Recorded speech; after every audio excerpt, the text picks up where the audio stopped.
Hello YouTubers, welcome to Hornby's YouTube channel, and it's Hornby speaking.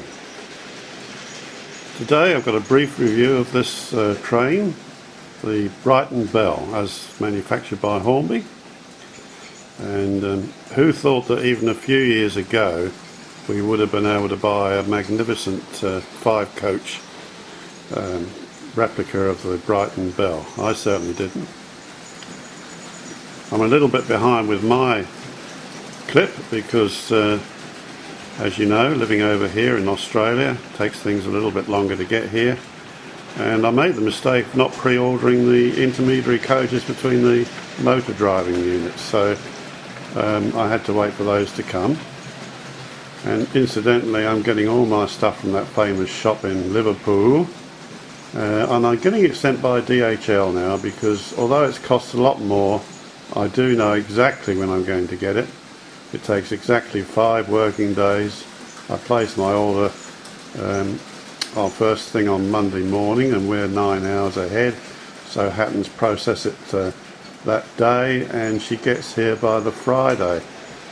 The funny thing is, the longest part of the journey, believe it or not, is from Brisbane up to here on the Sunshine Coast. Takes as long as the aircraft takes from Heathrow to Brisbane. So I don't know how you work that one out, but anyway. So I'm not going to waffle on too long about this beautiful 5-car set. I think just looking at it speaks for itself, doesn't it? It is a beautiful model, and just be a little bit careful when you're putting it together with those male and female connectors. They're just a little bit tricky, and make sure that you push them all the way in, although not forcing them, of course. Because I was wondering why only the first lead motor coach had the lights working and the rest didn't, and it was just hadn't got it quite connected properly. So just watch that. Car number 89 is a driving motor brake parlour third.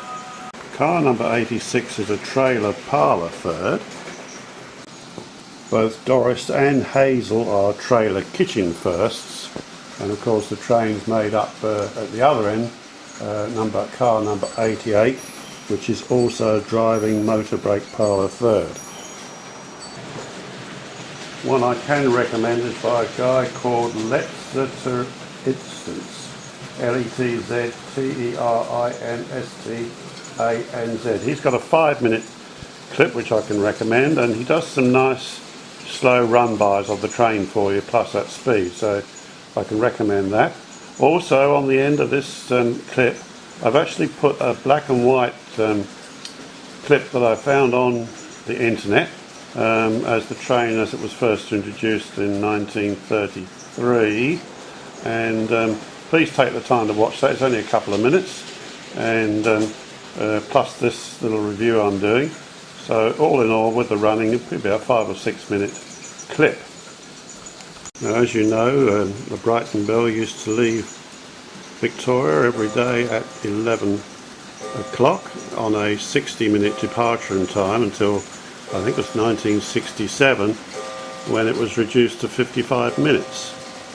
The units were capable of doing 75 miles an hour, and on the 55-minute schedule they had to reach speeds of 80 miles an hour. And apparently they were pretty rough riding.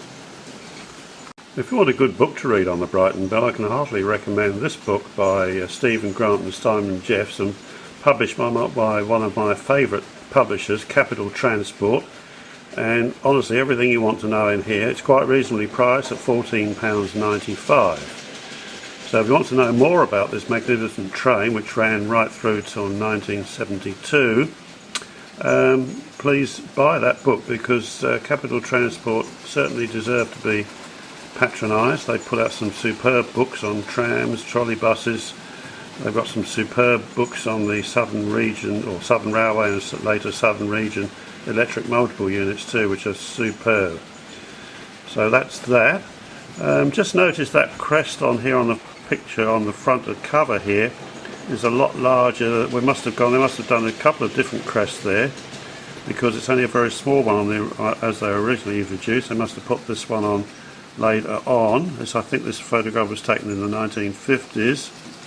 and then of course in 1968 that became one of those horrible yellow blocks at the front there instead of the crest, and later of course they were repainted for the last 4 years of their life in that horrible blue and, well, not horrible, but blue and grey corporate BR livery.